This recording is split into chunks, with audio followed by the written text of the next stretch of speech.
Hey, internet friend, welcome to Synergy Cafe. It's me, Bradley G, here up in friendly Fridley, Minnesota, which is a suburb of North Minneapolis, or Minneapolis in general, north of Minneapolis. And Jeremy's down in Costa Rica, and he's in the green room right now. But today, we're not going to be talking about one profession. We're actually going to be talking about a group of professions that homeowners, if you own a home, you might rely on some of these people. And you don't really know you need them until something breaks, like the HVAC thing. All of a sudden the furnace goes out. Pretty soon it's an emergency. Same thing with a broken pipe or something, or the lights go out, or there's a leak in the roof. That we got ice dams up here in Minnesota sometimes, and it starts leaking. So because they're sort of essential, there's money moving through their businesses, and it's sometimes seasonal, if it's like snow plowing or something like that. And I'm sorry, I lost my focus here. So I'm going to segue into the section 1, and we'll start with people doing the work. So let me go get my friend Jeremy, and then he's got the screenshots and they become slides, and he will then share that with us. So let me go get him. Hang on a second. Got a knock, knock, knock. Jeremy, there he is. Hi. How are you, Jeremy? We're doing good. And I question our language barrier. You say roof, I say roof. Our dog says roof. Roof, yeah. That's what, and that's why they make the best workers, dogs, because they always go roof, roof, roof. Anyway. Yeah, there's a lot of little things that are pronounced incorrectly, like about and a boot. Apparently, that's what I always say is about. Now, I don't know how you can get a boot out of it. I don't know. Process seems incorrect. Process seems like it's phonetically correct. But hey, what are you going to do? Language is such a weird thing. It is. I wrote a quick little story. Remember the Chevy Nova? They had that down in Mexico, and because the word Nova supposedly means doesn't go, the Chevy Novas didn't go so well in Mexico. Marketing. Segue into marketing. You got to do your research. That's pretty clever, actually. I like it. I like it. So where are we at now? We're talking about HVAC. You said HVAC, plumbers, electrical, roofing. What other services the homeowners actually need that are important, especially in an emergency situation? Well, in some situations, it ends up being an emergency, like your grass is growing too long and you get one of those letters from the city, and maybe you're disabled or something. You might have to hire somebody, but you don't have to. Exactly. Landscaping, remodeling, the list is kind of endless, actually. So the umbrella is home service companies or home service contractors and all that stuff. Home trades. So now the first section we want to talk about is trades, the workforce and the income reality. Should we put our screen or image up there? One there, yeah. There we go. Isn't that lovely? Such a neat graphic. It is. So when people talk about the trades in this instance, they're talking about, or often lump everything together, but they are large and distinct workforces. Now, in North America alone, you're looking at roughly HVAC technicians in the 400,000+ range. That's a lot of HVAC techs.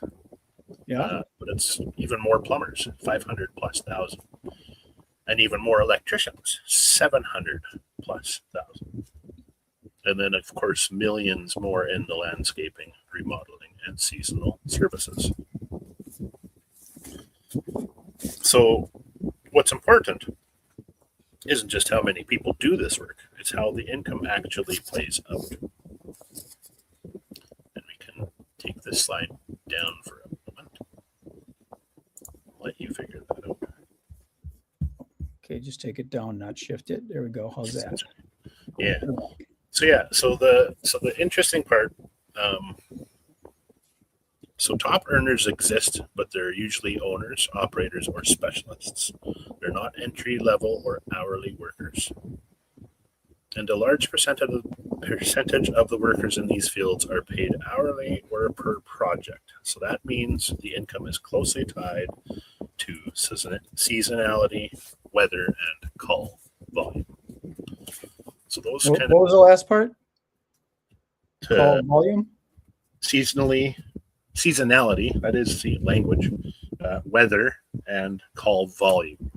So the amount of calls they get in a day. Okay, I see. Yeah. Yeah. Can only do so much. So that's exactly it. And that's kind of what these jobs or tradespeople go through, right? Even in the demand, trades income consistency is not guaranteed, right? Yeah, I was just talking with a friend of mine that used to be a painter, and we were talking about that kind of thing, that sometimes you can, like a real estate agent can be working with somebody for a long time, and then all of a sudden Right. the person decides to go with another real estate agent, which can be very frustrating. It absolutely can. And we did that real estate show a couple of weeks ago, I believe, where we kind of focused on real estate agents in general, but because they are closely tied to the workforce, it helps homeowners kind of figure out, do they need to have these trades? Not particularly, because a lot of homeowners are do-it-yourselfers too, right? Yeah. In in a lot of cases, but we had our driveway redone, and the person that we had talked to was like 5 years, and they just stayed in touch with us, over and over and over. And then we eventually hired them and they did the driveway. That's not something that I would DIY myself. Maybe I'll do that coding thing, but I don't know. That's a sticky mess. Well, yeah, and it depends, I suppose, what kind of things you want with your driveway. Like, did you do asphalt or did you do Asphalt. okay, so there's like that. They have like a little rocky pavement coating stuff they use now on driveways as well. So that's what. But anyway, kind of sidetracking ourselves. But now that the supply side, the people doing the work, like, we should look at the demand side, so the homeowners. So we're going to bring up section 2 here. Section 2. Section 2, slide 2, I should say. That would be that one. Got it. Boom. So yeah, DIY versus professional services. So the homeowner, this is kind of a neat thing. Homeowners don't always have or behave the same way when something breaks down. Income level plays a big role in whether people hire professionals or they try to DIY or delay repairs, basically what we just talked about. Of course, the higher income households are statistically more likely to hire licensed professionals quickly. I find that statistic pretty impressive, and it kind of makes sense. Well, the low income, they don't know if they have the money to afford it, because it's high ticket stuff. It's 5,000, 10,000. How much is a roof? Yeah, exactly. Shingles or tin. Even new technology. Do you want solar or what else are you putting up on that roof? A bunch of Starlinks. Yeah, so lower income, exactly. They attempt more DIY at much higher rates, or they delay their repairs longer because, not because they want to, but because of the cash flow. Exactly that. And then lastly, middle income households tend to mix. They'll DIY what they feel is manageable and hire out what feels risky. So there it is. So yeah, what's the anchor on that then, basically? What do you mean by that? The anchor is the emergency issues do change everything. And plumbing failures, HVAC outages, electrical problems, those override the DIY decisions regardless of income. Oh, yeah. Yeah. Definitely you gotta, like I just saw our real estate people, when it was cold up here, they end up having a broken pipe in the basement or the garage, and it flooded their whole garage. Yeah. So that sometimes needs an emergency person to either get out there and figure out even how to, I don't even know where our main is. I should check that out. Take notes. Yeah. So interestingly, if the homeowner does decide to do their own work, this is when knowledge becomes a kind of a digital asset. So if homeowners are often searching for their guides before hiring, right, and trades knowledge already exists in the daily explanations, and the digital assets can be built slowly alongside real work. The orientation first approach reduces pressure and risk. Now, that said, when they choose the DIY route, their first move is rarely the hardware store. Right? They grab the yellow pages, they grab Google, Mr. Google, and they start searching for their HVAC and their plumbers and their electricians. Craigslist is probably, or even Facebook. Sometimes they have those community groups, and they go, "Anybody know a plumber? Our basement is flooding." And coincidentally, word of mouth, but that's the next section. We'll get into that in a minute. Okay. But yeah, like, and I know in our small town there was maybe 3 or 4 electricians that would always come into the home, like to the hardware store, and you would know who they are. So a lot of that would kind of surface from a community standpoint. But that said, the interesting part is that tradespeople already create this knowledge every day. So the explanation of systems to customers and the walking people through options and answering the same questions repeatedly can be done by those same people if those people, those DIYers, are looking online.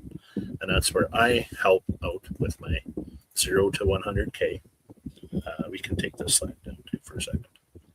Let me put that thing up here. I'll take that down and put that up. Your blueprints. I like when you're the button master. It makes it easy. So yeah, this is where I come in and explain that these blueprints are here to help all the tradespeople to decide whether or not it's the understanding how that existing knowledge can live online without interfering with their trade.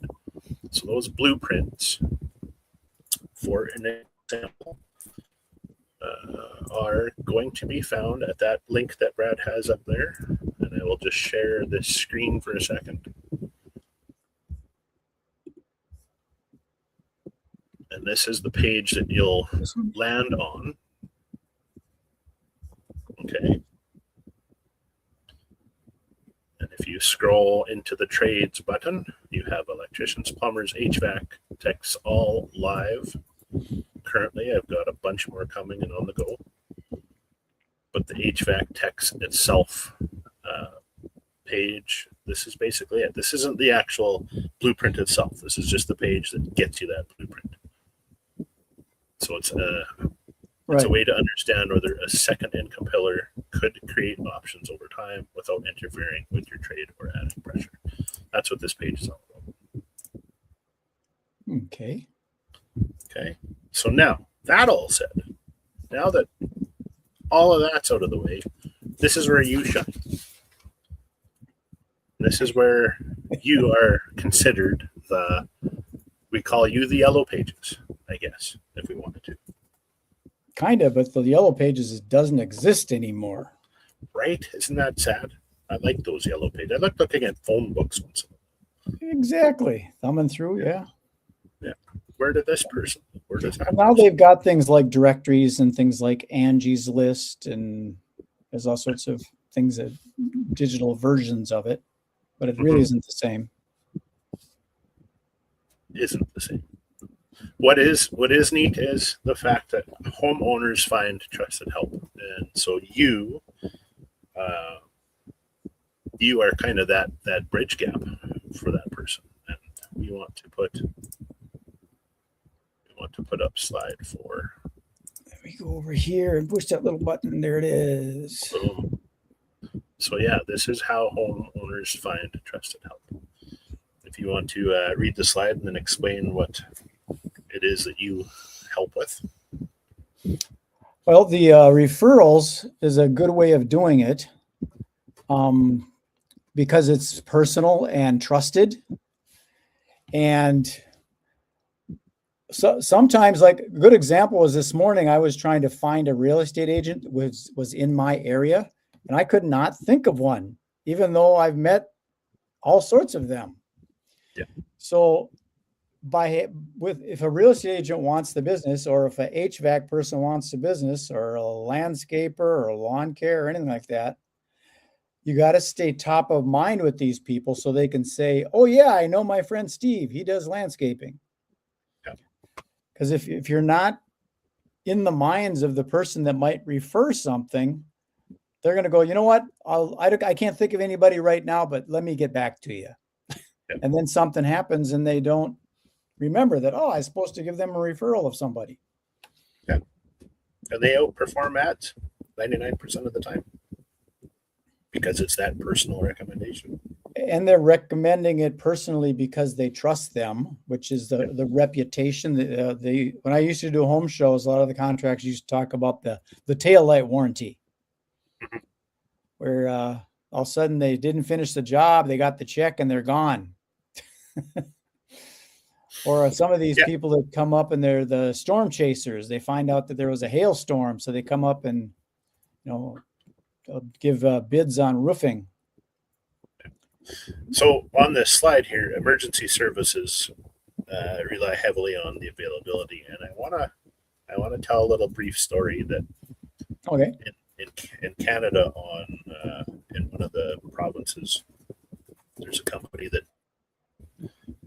emergency restoration projects, and they were always forever hiring people to help with these constructions or renos or demos to fix the problem, basement flooding, like you say.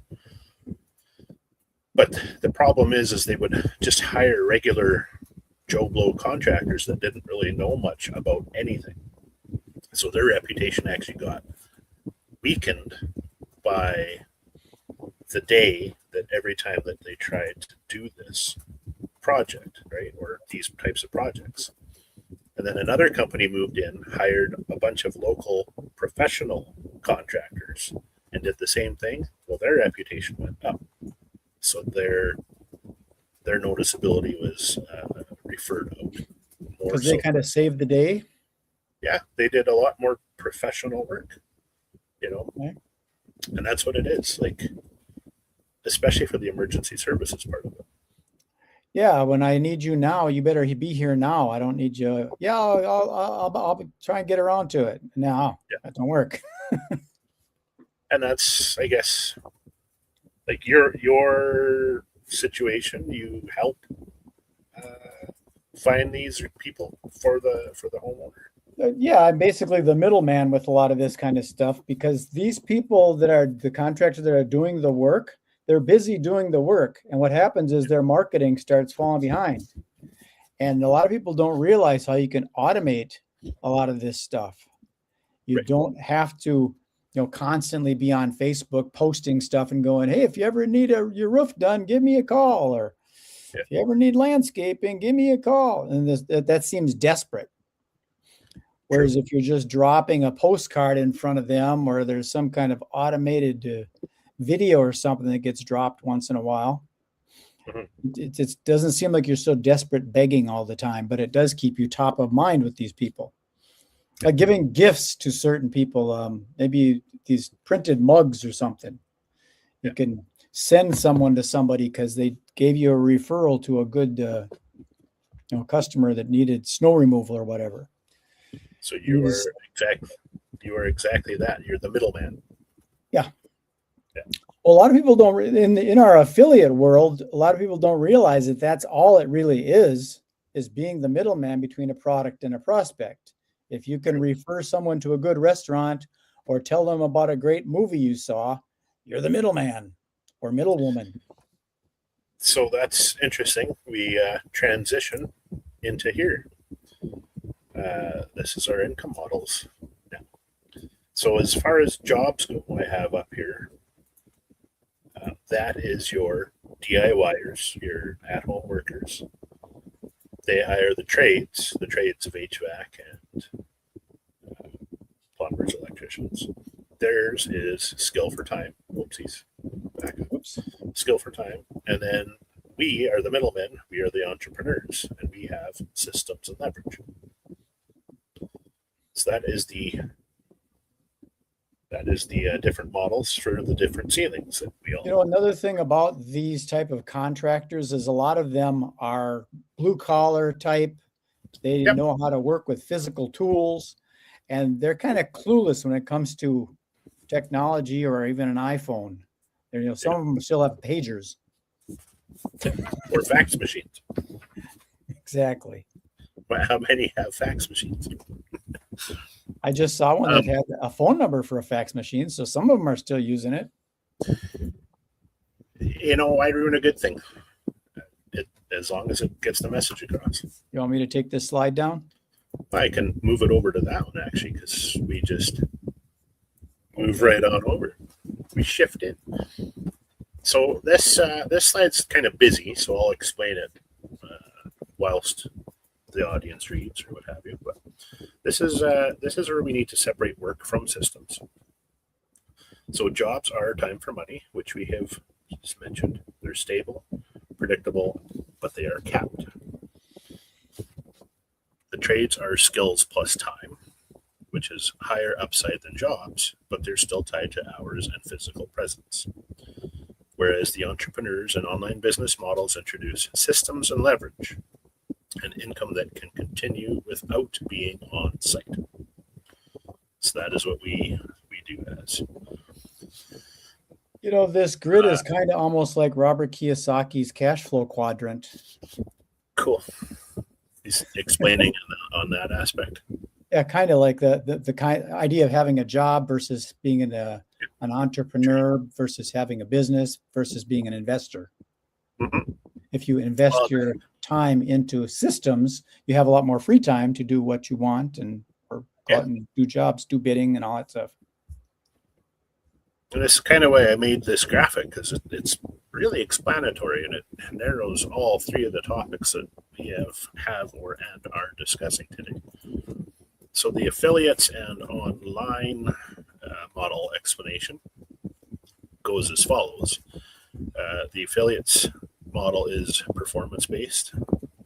They reward the education, trust, and relevance, and not the hours worked. And they're not better or worse, just different. So different models have different ceilings, and most people end up using more than one. So nothing is stopping anybody from working a job and doing an online business, or working a trade and doing an online business. They can complement each other considerably, because maybe your job ends up being something that you enjoy doing. So now it's not for the money. It's more because whoops. Just kicked you out of there. I pushed the wrong button. That's okay. Pushing the wrong button again. Yeah, you nailed it though. You nailed it. Nailed it like a carpenter. You nailed it. Nice. Karen's a carpenter. Who's a carpenter? Karen. Oh. Karen Carpenter. Okay. Do you know who that is? I was thinking Mary Chapin Carpenter, but that's okay. No, Karen Carpenter is a musician. I'm just being funny. Mary Chapin is the singer, the country singer. Well, they should hang out together. Maybe they are one and the same. I don't know. Okay, but where yeah, are we at? that kind of ends our show early, not really, but I think we can just chit chat a little bit, reiterate some points. We certainly can. We know that everybody needs these types of trades. And we know that homeowners don't always need these tradespeople if they're really good with tools. And we know that we exist for two reasons: to help the homeowner and to help the tradespeople, because we are the middleman. The bridge. The bridge. So this is what this show is. We're Wealthy Wednesdays. Wealthy Wednesday. Wish woo-roos was a word. Woo-woo. But yeah, find us here. We can go wee-wee. Everybody online nowadays is a guru. I don't classify us as gurus. No, I was just having a conversation with that friend of mine. We went to the mall for walking around because keep that exercise going. He's an elderly guy like me in our late 60s. And he finally understood what I was talking about with this affiliate marketing thing, because he kept on making it really complicated. And his excuses were stuff like, I don't want to do that. I've been in some of those multi-level marketing things. It ain't that at all. You don't need to have a garage full of product. You don't have to store anything. You don't have to ship it. You don't have to deliver it or anything like that. But he finally realized that it is as simple as being an associate with Amazon and going, hey, you see these pair of boots? They've got a really good price on them. You should check them out. That's all you got to do. And then the unique link gets you paid. And so we double back to the beginning of the show when we started talking about language. Really, in reality, we are referrers instead of affiliates. Referrers? Well, sometimes people say that the commission is a referral fee. Essentially, it is. Kind of the same thing. So it's a matter of how you look at it. You can look at 6 of one and half a dozen of the other, as they say. But it's not that complicated. And what people make it complicated. They think that just because I have this unique software that they have to have the software. You really don't. Just think of all those tradespeople. Just because you got a pair of needle nose pliers or centers doesn't make you an electrician. But we can refer that pair of pliers or set of tools to a homeowner and an electrician. We kind of get the best of both worlds. So for those that don't know, this little link right here that's underneath Jeremy's face, that goes to a landing page that I built with a piece of software that I use. And it's got my contact information and Jeremy's contact information if you want to connect with us, answer questions and all that stuff. And that's the show. Ta-da! Can I do this thing? I can do this. Yeah. There it is. There we go. Love it. Okay, mister. I'll put you in the green room if you want to stick around. If you got things you got to do, I understand. Other than that, I'm going to sign this one off. So thanks again for taking the time from the beaches of Costa Rica. Take care. There you have it, our friend Jeremy. And once again, it's right here. That's how you find us. And if you want to go to his website, 0 to 100K. So those are digits there, from 0 as a digit to 100K. He's got all those blueprints on there. And then if you want to go to direct to that, that's what it is, /blueprints. And he's been building this thing out with lots of information for any occupation you could possibly think of. Very cool. So that's all. I'm going to sign this one off. Thanks again for being here at Synergy Cafe. I'm in MagicBrad. If you want to find me on the internet, just Google the keyword MagicBrad, all one word, and you'll find the good, the Brad, and the ugly. Peace.